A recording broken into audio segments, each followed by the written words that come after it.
अल्लाह अकबर। ऐ रसूल आजम सल्लल्लाहु अलैहि वसल्लम के दीवानों, जब कोई अल्लाह की इताअत करता है, अल्लाह के रसूल सल्लल्लाहु अलैहि वसल्लम की इताअत करता है, तो अल्लाह अज़्ज़ व जल्ल उसे क्या अता फरमाता है आप जानते हैं? अल्लाह अकबर। मेरे प्यारे आका सल्लल्लाहु अलैहि वसल्लम के प्यारे दीवानों, अल्लाह इरशाद फरमाता है वमन युतिइल्लाह व रसूलहू फक़द फ़ाज़ फ़ौज़न अज़ीमा। जो अल्लाह और उसके रसूल की फरमाबरदारी करे, अल्लाह उसे बड़ी कामयाबी से हमकनार फरमाता है। तारीख उठा करके देखो, आप सारे औराक उलट करके देखो तो आपको पता चलेगा जिसने अल्लाह और उसके रसूल की बात मानी, अल्लाह ने उसे इज्जत भी अता फरमाई, उसे कामयाबी भी अता फरमाई, उसे सुरखरुई भी अता फरमाई। अल्लाह अकबर।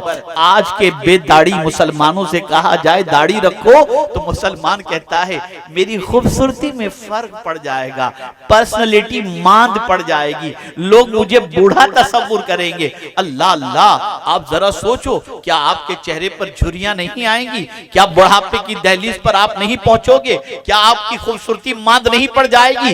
क्या दुनिया में किसी ऐसे चेहरे वाले के बारे में आप जानते हो जिस चेहरे की मिसाल दुनिया देती हो कि इसका चेहरा इस जैसा है? लेकिन अल्लाह अकबर, आसमान पे निकलने वाले चांद की मिसाल दी जाती है। अगर किसी का चेहरा बहुत खूबसूरत है तो कहा जाता है इसका चेहरा तो 14वीं के चांद की तरह चमकता नजर आता है। आप जरा सोचो, चांद की मिसाल के जरिए उसकी खूबसूरती की बात की जाती है। लेकिन ऐ चांद, तेरी अजमतों पर कुर्बान, तेरी खूबसूरती की तमसील दुनिया के किसी इंसान की खूबसूरती को देखकर पेश की जाती है। लेकिन ऐ चांद, तूने अपनी खूबसूरती इसी में समझी कि हुजूर की इताअत करें। अल्लाह अकबर। जैसे ही रसूल आजम ने उंगली का इशारा किया, चांद ने अपना सीना चीर दिया। आप जरा सोचो, कांच का अगर कांच के दो टुकड़े हो जाएं तो कांच की खूबसूरती खत्म हो जाती है। चांद के भी दो टुकड़े हुए तो चांद की खूबसूरती खत्म हो जानी चाहिए ना। लेकिन चांद कहता है नहीं नहीं, मेरी खूबसूरती तो इसी में है कि मैं मुस्तफा के इशारे पर लब्बैक कह दूं। अगर मैंने अपना सीना चाक न किया तो मिंबरों पर मेरी तारीफ नहीं होगी, मस्जिदों में मेरी तारीफ नहीं होगी। आज अगर मेरी तारीफ हो रही है तो मुस्तफा की बात मानने की वजह से हो रही है।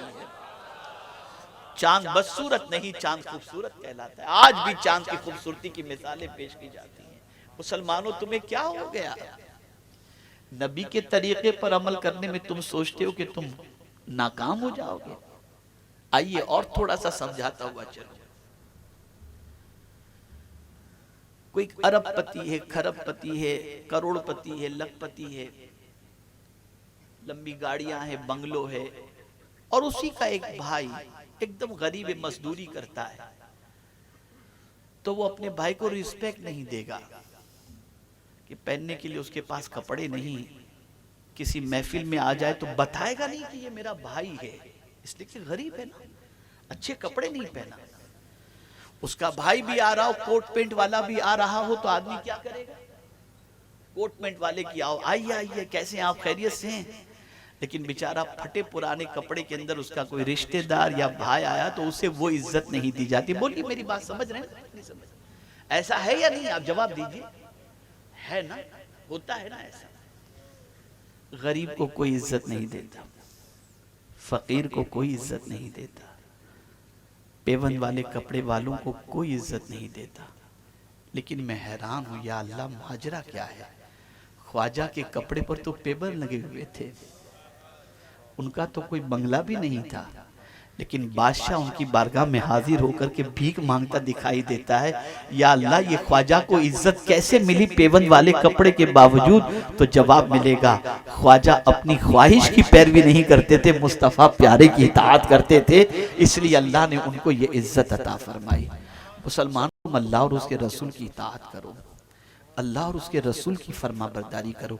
अल्लाह ने हुजूर को भेजा ही इसलिए ताकि हुजूर सल्लल्लाहु अलैहि वसल्लम की पैरवी की जाए, उनकी बात मानी जाए।